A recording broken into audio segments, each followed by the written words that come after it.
Hang on to your hat. Here comes my music guest on the programme this tea time, Scruff Myers.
That's a new single from Scruff Myers from his forthcoming album Super Hands, a song called Other Guy. Delighted to say that Scruff is guesting on the programme this tea time. Scruff, great to see you. Oh, hello, Stephen. It's good to be here. This album has been a little time in the coming, hasn't it, in the waiting? Yeah, it has. It's been probably 10 years or so. 10 years, yeah. Because you've been on the Ipswich music scene now for nearly as long as I remember buying records off you in Rex Records. Oh, I feel like a vampire.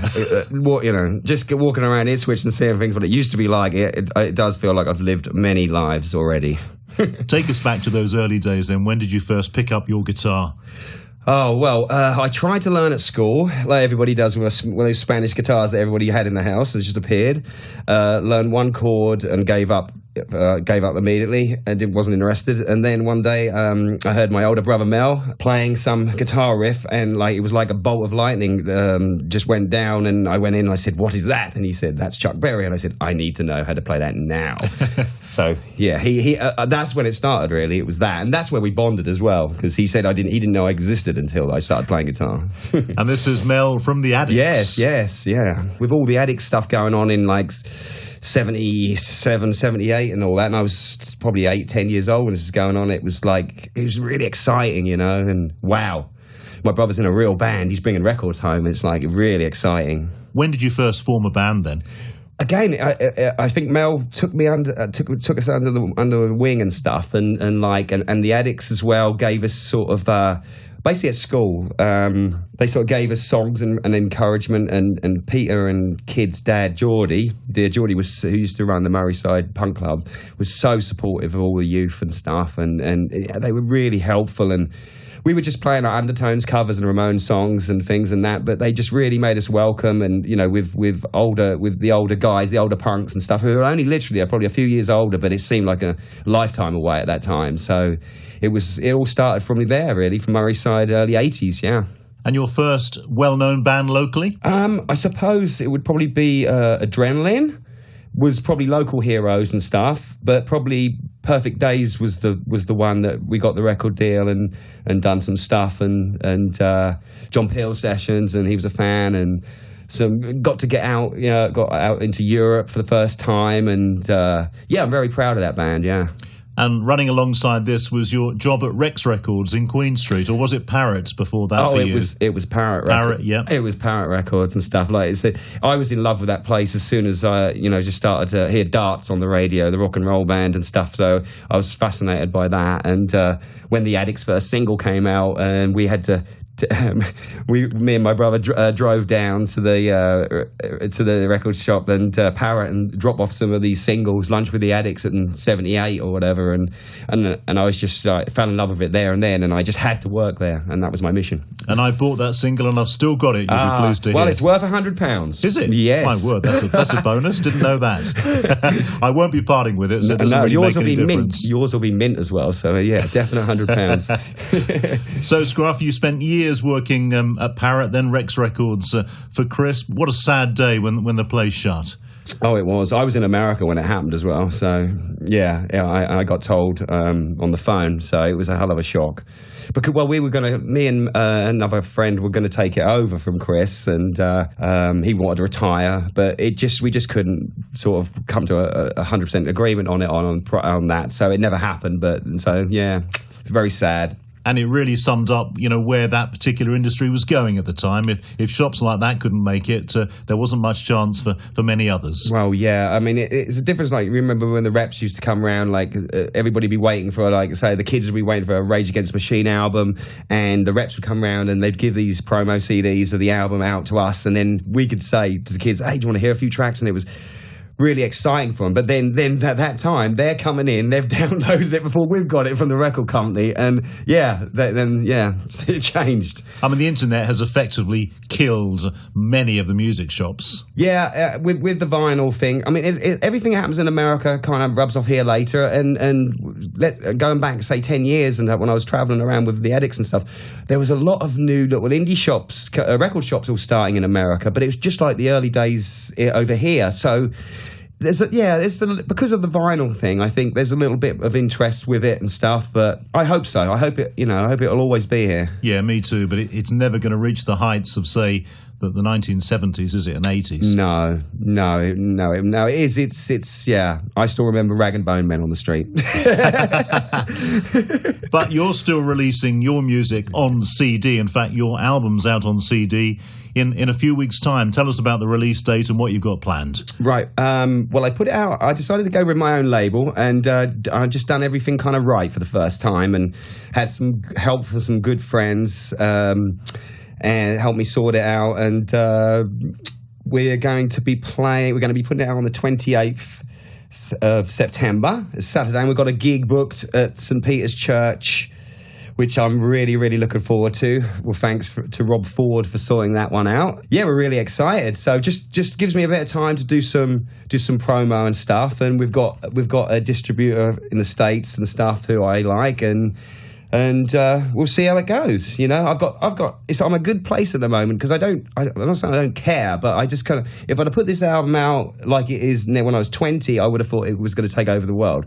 But being 50, I kind of just want people to like it, and I'm just happy to be like a cult following in a way, So, but never say never, innit? And you've got the aforementioned Mel with you on the album on bass, and John Randall on drums. Oh yes, well yes, I saw him play many a times in bands, but it was the Be Goods that really kind of like rocked my world. And I saw him play, and I went, "He's the man. I have to have him." And my girlfriend Jenna knew him, so I knew him a little bit, but we sort of asked him, and he said, "Yeah, Scruff, we'll do it." So it started with just me and him, like the White Stripes or something, just a guitar and drums, and then when my brother was in good stead, we kind of taught him the songs and got him on board. So it's really great to play with him again, you know, so it's cool. It's called Super Hands. Any particular story behind the title? Well, actually, Stephen, I've done a bit of an Alice Cooper thing here, because it's kind of a solo band thing. So I've called the band Scruff Myers Super Hands. So that is the kind of band name. It hasn't really got a title. It's just a self-title, I guess. Okay, yeah. So, yeah. And all the songs written by you on here? Yes. Yeah, they are. Fantastic, including the one we've just heard, Other Guy. And you're going to do an acoustic version of another song on there, Lies, in just a moment. Before you do that, how can people get hold of this once it's out?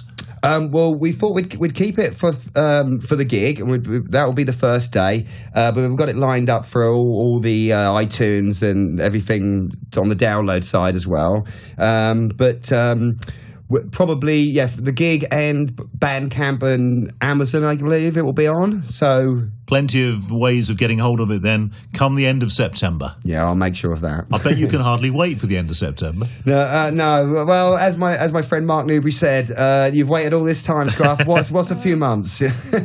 Well, Scruff, this is your very first visit to BBC Radio Suffolk. I don't know why I haven't invited you in before now, but better late than never, I suppose, on my part. You won't get rid of me now.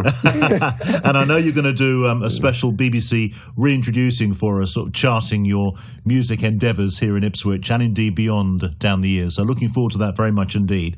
And in the meantime, let's hear you playing acoustically now, and you're going to do this song called Lies. Thank you so much. Cheers, Scruff. Great to see you. Thank you.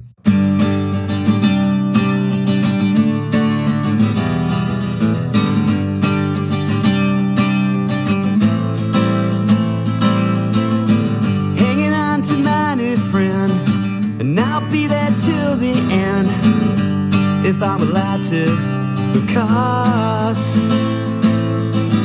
Don't you know it's hard for me, giving in so easily, when everybody knows your name now.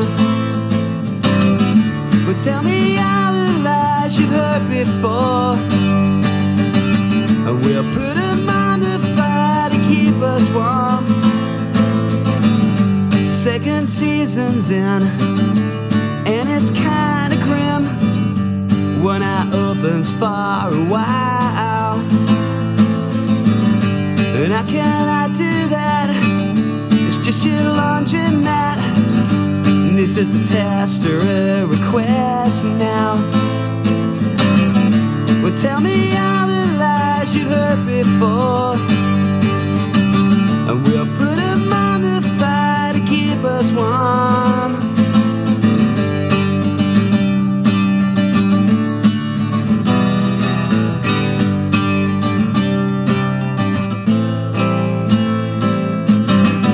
But tell me all the lies you've heard before, and we'll put them on the fire to keep us warm.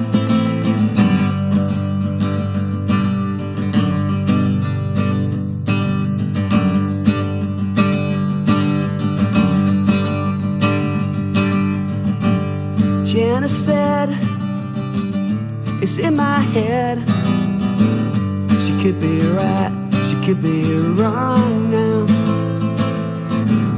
It comes so easily, hey, when my mind is free.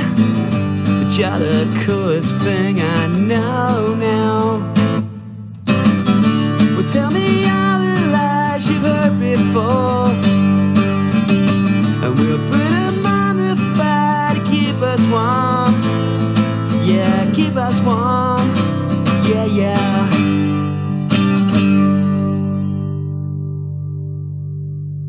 Wonderful song from Scruff Myers, Lies, from the Scruff Myers Super Hands CD. That version we've just heard there, recorded here at BBC Radio Suffolk yesterday. So Scruff will be appearing on BBC Reintroducing in the future. And also we're hoping that the band will be coming in to record a session for this programme ahead of their album launch at St Peter's by the Waterfront on the 25th of September.